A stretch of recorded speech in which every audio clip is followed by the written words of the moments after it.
Bonjour.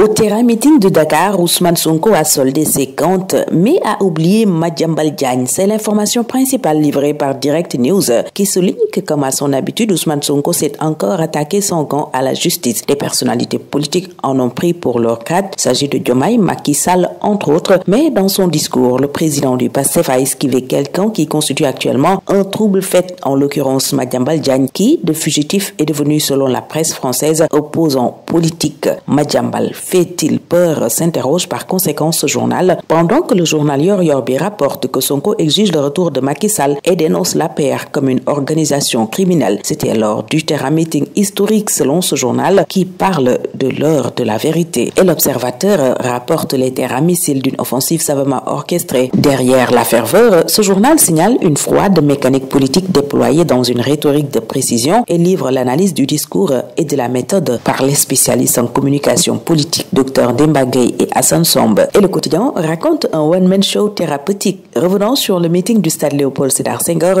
il nous apprend que Sonko a réussi le pari de la mobilisation. Il a aussi vidé son sac contre Macky et la justice. Il s'en est pris également à Abdourahmane Diouf et Mimi Touré avant de promettre que ce qui mettra fin à sa relation avec Diomaye ne viendra pas de lui. Mais Sonko était sans gants, fait remarquer Le Soleil qui rapporte que le leader de PASTEF s'est prononcé sur le fonctionnement de la justice, la situation économique et politique du pays, non sans dévoiler sa position sur l'APR et certains alliés. Porté par une foule acquise à sa cause, Ousmane Sonko a transformé son terrain meeting du samedi en démonstration de force, tenant un discours à la fois politique et économique. Le chef des Patriotes a défini les priorités du plan de redressement économique et social, dénoncé les dérives de l'ancien régime et réaffirmé son entente avec le président Bassirou Diomaye Faye, tout en promettant une lutte accrue contre la corruption et les pratiques du passé, lit-on dans les colonnes de ce journal. Et dans celle de Walf Quotidien, qui parle d'attaque en règle à sa une, Ousmane Sonko affirme que le système qu'on a combattu est toujours présent dans la justice. Et ce quotidien voit Dr Abdourahmane Diouf et Mimi Touré en ligne de mire. Les dérives graves du précédent régime justifient la dissolution de l'APR, a aussi dit Ousmane Sonko, qui est revenu également sur ses relations avec le président Bassirou Diomaye Faye, qui d'après lui sont au beau fixe. Et Walf rapporte que lors de ce terrain meeting, les jeunes ont été appelés à encore serrer la ceinture. Et au lendemain de ce rassemblement au parking du stade Léopold Sédar Senghor, opposition et société civile décèlent les incohérences de Sonko, pendant que dans l'Observateur, Talla Sylla dévoile les plans stratégiques de l'opposition et de la société civile contre le régime. Les révélations du président de Diofdiel et membres du collectif Niartu National sont à lire à la page 7 de ce quotidien. Parlons toujours du Niartu National qui ne s'est finalement pas tenu, selon l'AS, qui rapporte que la police a gazé et arrêté des manifestants, ce que confirment les Échos, qui nous apprend à sa une que le Niartu National a été gazé pendant que Sonko accusé à tout va. Tribune, dans cette même lancée, barre à sa une, Ousmane Sonko tire sur tous, le Niartu brave l'interdiction. Dans ce journal, le leader de PASTEF accuse certains magistrats du Conseil constitutionnel et de la Cour suprême d'être des comploteurs et annonce un rahas dans la justice et contre les alliés traîtres. Rahas, comprenez nettoyage, qui s'impose selon Ousmane Sonko. L'info, qui rapporte ses propos, nous apprend à sa une que Sonko lance le projet Rahas, ce qui fait dire à Sud Quotidien que Sonko repart à l'offensive. Ce journal livre également les propos tenus par le leader de PASTEF lors de son terrain meeting qui s'est tenu sous haute tension d'après ce journal. Mais pour le journal Réumi Quotidien, il s'agissait plutôt d'un terrain bashing de Sonko. Hélas, qui va plus loin, indique à sa une que Sonko était en méga accusation. Parmi ceux que le leader de PASTEF a accusés, ce journal signale Pape Malick Ndour,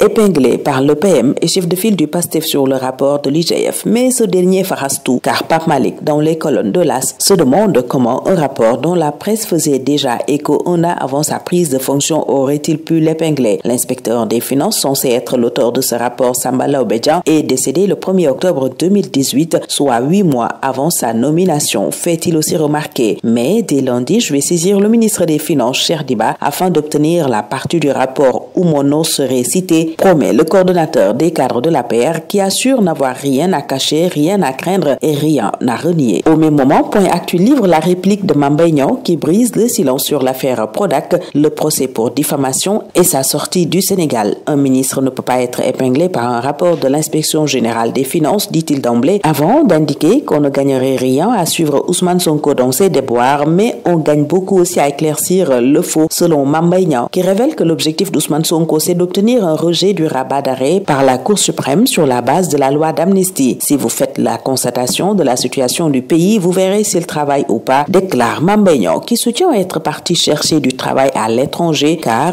convaincu qu'il ne pouvait plus exercer au Sénégal parce que tout simplement Sonko et ses proches n'allaient pas lui donner du travail. Diomaye, lui, va-t-il céder, se demande par ailleurs ce journal, face aux exigences d'Ousmane Sonko sur l'administration, la justice et les deux alliés de haut rang ciblés lors du Terra Meeting. C'était plutôt un terrain déballage, affirme Enquête. En tout cas, Sonko a fait feu de tout bois, rapporte l'AS. Et Source A rapporte l'alerte de l'ex-premier flic Aly Ngouille Ndiaye sur la situation du Mali aujourd'hui sous l'emprise des djihadistes. Faut-il laisser Bamako tomber et avoir un hub djihadiste comme l'Afghanistan des années 1990 à nos portes, s'interroge l'ancien ministre de l'Intérieur. Une prise de Bamako par les djihadistes impacterait à coup sûr la sécurité nationale de tous les pays frontaliers du Mali, sauf l'Algérie qui s'est donné les moyens militaires puis politiques d'éradiquer le djihadisme. Monsieur le président de la CEDEAO et de la Mauritanie n'attendait pas que Bamako tombe pour réagir, exhorte Aly Ngouille Ndiaye, selon qui cette chronique de la chute annoncée de Bamako est un problème de sécurité collective pour toute la région, confirmant la sagesse de l'expression « quand la case du voisin brûle, arrose la tienne ». Au même moment, Les Échos nous fait part d'une violente attaque armée à l'université Iba Der Thiam de Thiès, une scène de terreur au campus social, titre ce journal qui affirme que 6 assaillants armés de fusils et de machettes ont semé la pagaille. Ils ont exigé de l'argent, fouillé les chambres et vandalisé une boutique, selon ce quotidien qui souligne que les agents de sécurité étaient totalement impuissants faute de moyens adéquats. Badara Gadiaga lui a passé 120 jours hier à la prison de Rebeuss, selon toujours Les Échos, qui le considère comme victime d'une terrible injustice. Restons dans ce journal où Boy Djiné parle et réfute toutes les accusations après avoir été inculpé dans une autre affaire de cambriolage. Je n'ai rien à voir avec ce dont on m'accuse, se dédouane-t-il, avant de dénoncer un acharnement et exiger un procès. Libération, pendant ce temps, fait focus sur l'audit physique des travaux d'entretien et d'extension de la voirie non classée de la ville de Dakar et signale des dérives sur un marché de 4,995 milliards de francs CFA en dolo au moment où une affaire de faux diplômes secoue le centre Gaspard Camara. Un technicien biologiste qui prétendait avoir réussi le diplôme d'infirmier d'État a été arrêté, rapporte ce quotidien, et le quotidien du groupe Futur Média, L'Observateur, nous conduit à Saly Portudal où un policier qui s'est fait piéger dans sa propre combine est tombé avec 5 kg de cannabis. 5-0 face aux Émirats Arabes Unis. C'est le score de la prestation royale des Lionceaux U17, nous apprend L'Observateur qui voit un signal fort envoyé au cadre du mondial U17. Et cette victoire propulse le Sénégal en tête du groupe C, note ce journal qui donne le coup de sifflet final de ce tour des journaux. Très bonne lecture, excellente journée à tous.